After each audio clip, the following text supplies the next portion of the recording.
Coucou les béliers, j'espère que vous allez bien. Je suis ravie de vous retrouver pour ce taroscope du mois de janvier. Comment on va commencer l'année, c'est important. C'est vrai que c'est symbolique et que faut pas négliger les symboles, que c'est important la façon dont on interprète un petit peu le temps, ce qu'on en fait du temps. Pour certaines personnes, la rentrée, ça va plutôt être septembre. Pour d'autres, c'est vraiment janvier. Du coup, c'est un mois pas crucial, hein, on va pas exagérer non plus, peut-être que pour certains, oui. Mais en tout cas, c'est un mois important. Comment va commencer l'année? Alors, on va la commencer déjà avec le Golden Wheel et le tarot de Marseille Waite. Allez, on va aller faire un petit combo à chaque fois. On va doubler les énergies pour avoir des lectures plus denses, plus intéressantes, plus riches. On va voir. Je le fais en direct parce que d'habitude je le fais avant pour pas perdre de temps, mais comme ça on découvre les cartes ensemble. Les béliers. Alors j'ai l'air désinvolte comme ça quand je tire les cartes, tout en vous parlant, mais vous inquiétez pas, je suis complètement avec vous, les béliers. Allez, on y va. Bon, déjà, là, il y a des arcanes majeures qui tombent. Donc les béliers, attention. Allez, on y va. Avec le Golden Wheel, alors. On a de l'épée, on a de l'épée, on a du bâton, on a de l'arcane majeure dans tous les sens. Allez, on va aller voir.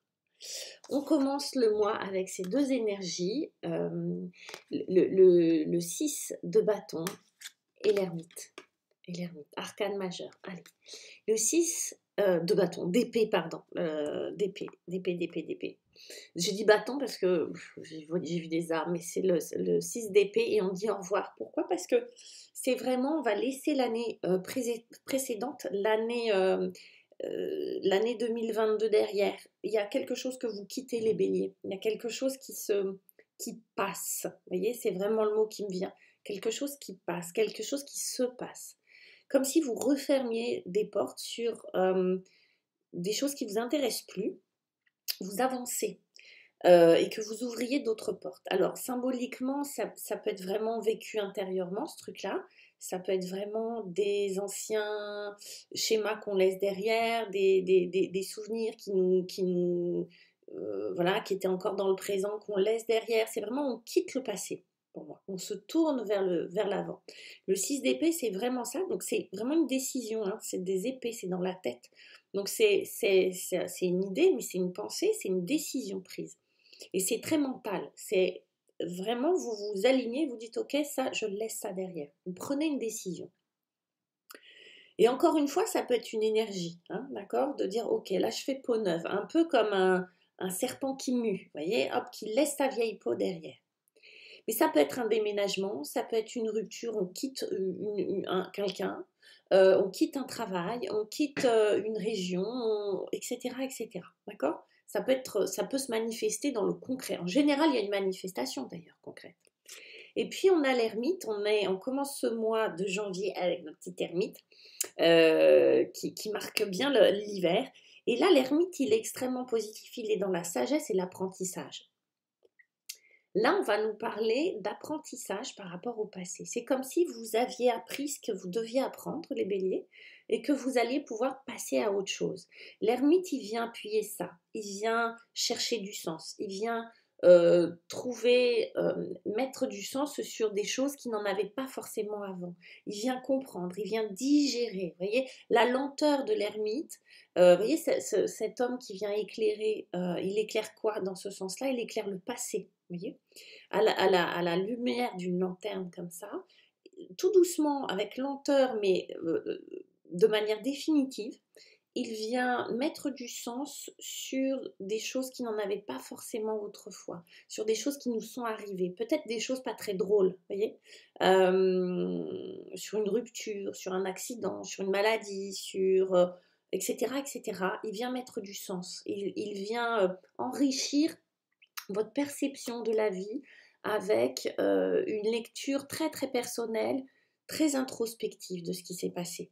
Donc vraiment, c'est comme si vous aviez cette énergie de commencer cette année avec des énergies très, moi je trouve très douces comme ça, beaucoup de sagesse, euh, pour pouvoir commencer, pour se dire, ok, je recommence pas ce que j'ai pas aimé dans le passé. Je vais de l'avant. Voilà, j'ouvre des portes et je découvre de nouveaux horizons. Qu'est-ce qu'il va falloir bosser? Les gars, on a tiré le monde et le mat.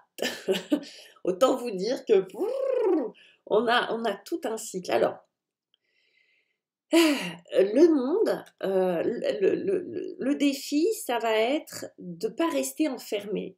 Parce que le monde nous enferme quand il est dans cette posture-là, dans cette position-là. Ça va être de sortir de cette roue, d'accord, comme, vous savez, les hamsters qui roulent dans les roues. Des fois, on se dit, mais comment il va faire pour quitter cette roue? Parce que tellement l'inertie, vous voyez, elle est rapide. Là, c'est un peu ça. C'est, je me sens coincée dans ma prison dorée. Il n'y a rien qui va pas, il n'y a personne qui m'enchaîne réellement, vous voyez. Mais je me sens coincée. Et je dois me libérer. C'est dingue parce que dans cette posture de défi, le message, il est très très clair. C'est, je dois absolument me libérer de la prison que j'ai fabriquée et qui ne me correspond plus. La prison, c'est pas un joli mot.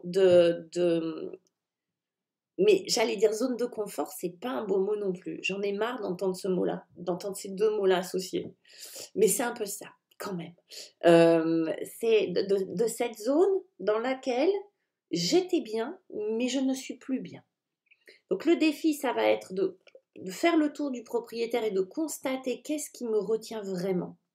Et de l'autre, ça va être de me libérer, de prendre le risque de perdre quelque chose pour gagner autre chose. Vous savez, c'est comme les grands entrepreneurs qui disent, en général, ceux qui ont réussi, ils ont su perdre au début. Ils ont misé dans le vide. Alors, je ne dis pas de le faire, hein, mais voyez ce que je veux dire, c'est j'accepte de laisser quelque chose de côté, peut-être un certain confort ou un confort intérieur. J'accepte de prendre un risque, donc de me confronter à certaines peurs parce que c'est sympa, mais je ne m'y retrouve plus dans cette vie-là, dans ce décor-là. Ce décor-là, il était sympa, mais il ne me va plus. Il y a certains béliers qui ont peur parce qu'ils ont été trahis. Oui, ils ont été trahis, ils ont été abandonnés, ils ont été rejetés. Donc, il y a des choses là émotionnellement qui se passent. C'est pour ça que, pour moi, là, il y a une grosse réflexion sur le passé. Et une grosse digestion sur le passé, parce que vous avez ça en défi, et je pense que pour certains ou certaines, c'est pas simple cette question de sortir de ce décor qui me rassurait, mais me rassure plus vraiment aujourd'hui, et qu'est-ce que je fais? Vous voyez? Donc ça peut être dans le travail, ça peut être dans les amours, ça peut être une relation dans laquelle je suis confort, mais en même temps je vibre plus. J'ai envie de m'en libérer. Ça peut être un travail dans lequel je suis confort, ça paye les factures, mais il n'y a plus de sens à ce que je fais. Et je dois me libérer. Vous voyez, on est dans le concret, ça peut être ça. Comment y arriver, mes petits chats? Alors, waouh! Alors, on a le 3 de bâton et on a le 10 de coupe. Le 3 de bâton va nous reparler de... Ciao! Le 3 de bâton va nous reparler de cette énergie-là qui est de tourner le dos au passé. Encore, rebelote les béliers. Les bâtons, c'est vraiment votre énergie, c'est l'énergie du feu, donc c'est l'énergie vitale. Donc là, on prend une décision dans la tête, mais là, on met à exécution. C'est-à-dire que ça vient des tripes, c'est plus fort que vous, ça va se faire automatiquement. Vous voyez, les bâtons, et regardez lui, il est beau. Il dit coucou à l'avenir, il dit au revoir au passé, et vraiment, il découvre. Vous voyez, c'est un soleil, c'est un lever du soleil. Pour moi, c'est pas un coucher du soleil, c'est un lever du soleil et il dit bonjour à ce nouveau soleil, si vous voulez. Vous voyez, il y va presque, il est presque prosterné à genoux, vous voyez, devant ce nouveau jour qui se lève pour lui. Parce que c'est ça, c'est un nouveau jour. Donc il y a une vraie prise de décision. Je ne dis pas que ça va se faire dans la seconde, mais il y a une vraie conscience de ce qui se passe et une vraie volonté d'avancer. Et on a ce 10 de coupe qui va nous parler d'émotion et de vie émotionnelle et on dirait que pour vous, ce qui va être très très important les béliers, c'est vraiment de prendre soin de votre vie émotionnelle. Le 10 de coupe, c'est vraiment l'idéal émotionnellement parlant, c'est-à-dire de vraiment vibrer.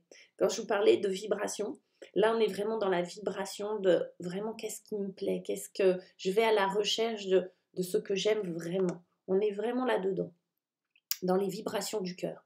Donc vous tournez le dos au passé, sur certaines choses du passé, pas tout, je dis pas, on ne met pas tout à la poubelle, mais pour ouvrir le cœur sur quelque chose qui nous plaît vraiment. Alors là, évidemment, vous voyez, on a la famille idéale, blablabla, c'est symbolique encore, ça peut être ça, mais encore une fois, c'est symbolique. Donc, c'est qu'est-ce qui me plaît vraiment. Donc, on ouvre la porte sur le cœur, sur ce qui vous plaît vraiment. Je vais à la recherche d'une relation qui m'épanouit vraiment, je vais à la recherche d'un travail qui me fait vraiment vibrer, etc., etc. D'accord? Waouh, vous avez raison. Coupe. Wow, wow, wow, wow, wow, les béliers. On a le 2 de coupe et le roi de coupe. Alors là, mes gars, s'il ne se passe pas des trucs au niveau du cœur, mes petits béliers, je ne sais pas ce qui va se passer. Le 2 de coupe, carrément l'âme sœur, et le 10 de coupe, celui ou celle, parce qu'encore une fois, c'est une énergie, qui assume parfaitement ses émotions. Je sens que ce mois de janvier, mes petits lapins, ça va être hyper, hyper fort au niveau émotionnel. Soit vous retrouvez quelqu'un que vous aimez beaucoup, ou vous rencontrez quelqu'un où vous allez vous dire mais c'est pas possible, c'est mon âme sœur, il y a un truc, je la connais déjà cette personne. Alors quand j'ai le 2 de coupe, oui ça peut être un partenaire ou une partenaire amoureux, mais ça peut être un ami, une amie, quelqu'un de la famille. Il y a vraiment un lien. C'est comme si tout ça, peut-être que, vous voyez, dans tout ça, vous partez retrouver quelqu'un. C'est possible pour certains béliers. Ou vous lâchez quelque chose qui vous coupait d'une personne. Du style, vous aviez un travail qui vous empêchait d'être avec une personne. Donc vous avez tourné le dos à ce boulot-là. Vous aviez une addiction qui vous empêchait de retrouver quelqu'un, vous voyez, d'être bien avec quelqu'un. Vous aviez des peurs, vous aviez des craintes, vous lâchez tout ça, d'accord? L'ermite vous aide à ce travail introspectif. Et du coup, soit vous rencontrez quelqu'un, soit on vous met quelqu'un sur le chemin. Moi, j'ai l'impression que c'est quelqu'un. Pour moi, le roi de coupe, c'est une personne. C'est pas vous, c'est l'autre. C'est l'autre. C'est l'autre. Je peux me planter, pour certains, ce sera vous aussi. C'est l'autre. C'est quelqu'un qui assume parfaitement ses émotions. Et cette personne n'est pas forcément l'autre sur l'image. Le roi de coupe peut être un thérapeute, une thérapeute, peut être une tarologue. Le roi de coupe, c'est une personne dans votre entourage ou que vous allez voir ou dans le travail, mais qui est parfaitement à l'aise avec les émotions et peut-être avec lequel vous faites un travail. Ok ? C'est un médecin, ça peut être une sœur, ça peut être une maman, ça peut être un papa, etc. etc. Ok ? Ça vous permet, et si ça se trouve c'est la même, mais je sépare, d'accord ? Je donne toutes les options possibles. Et ça permet d'être dans une parfaite harmonie avec l'autre. Et quand je dis l'autre, je veux bien désigner une personne en particulier, et c'est pareil, pour certains béliers, ce sera avec les autres. Comme s'il y avait tout d'un coup quelque chose qui s'était ouvert, d'accord ? Être bien dans ses baskets, aller vers ce qui nous plaît, vers ce qui nous chante, vers ce qui nous fait véritablement vibrer, permet d'être en connexion d'être en connexion avec les autres de manière beaucoup plus fluide, beaucoup plus rapide, comment j'allais dire, évidente, vous voyez ? C'est hyper bon. Donc de toute façon, de l'amour, quoi qu'il arrive, on va parler d'amour. Et quoi qu'il arrive, on va parler du cœur, des émotions. C'est que ça, vous. Ça part d'une idée, d'une épée, de quelque chose de très mental. Ça passe par le corps, d'accord ? Et ça finit par le cœur. C'est hyper joli, les béliers. Moi, je suis épatée. On va regarder ce qu'on a d'autre. Voilà, on a le 3 de coupe, donc on va faire la bamboula, les gars. On va célébrer tout ça. Mais le diable, il y a peut-être une passion. Il y a peut-être quelque chose qui va vous passionner. Il n'est pas négatif.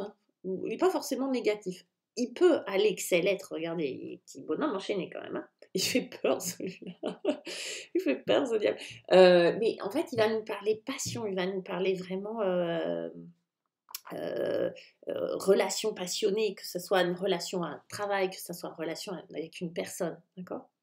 Wow! Bon, les amis, partagez si vous connaissez des béliers, parce qu'il est bien celui-là quand même. Vous voyez, s'il finit mal, on est là, non, partage pas. Mais celui-là, vous pouvez le partager aux béliers que vous connaissez, aux ascendants béliers, aux lunaires béliers, parce que voilà. Je le rappelle, hein, les ascendants, c'est plutôt le côté social, ce que vous allez vivre dans votre vie sociale. L'aspect lunaire, c'est plutôt ce que vous allez vivre à l'intérieur de votre foyer. Et puis évidemment, le signe solaire, votre signe, c'est ce qui se passe en général, hein, d'accord? C'est ce qu'on monte, c'est les grandes lignes directrices. Voilà mes chers béliers, petit pouce bleu, petit commentaire, ce que vous voulez, je vous embrasse. Je vous souhaite un très très beau mois de janvier, très belle année qui commence et puis je vous dis à bientôt. Ciao.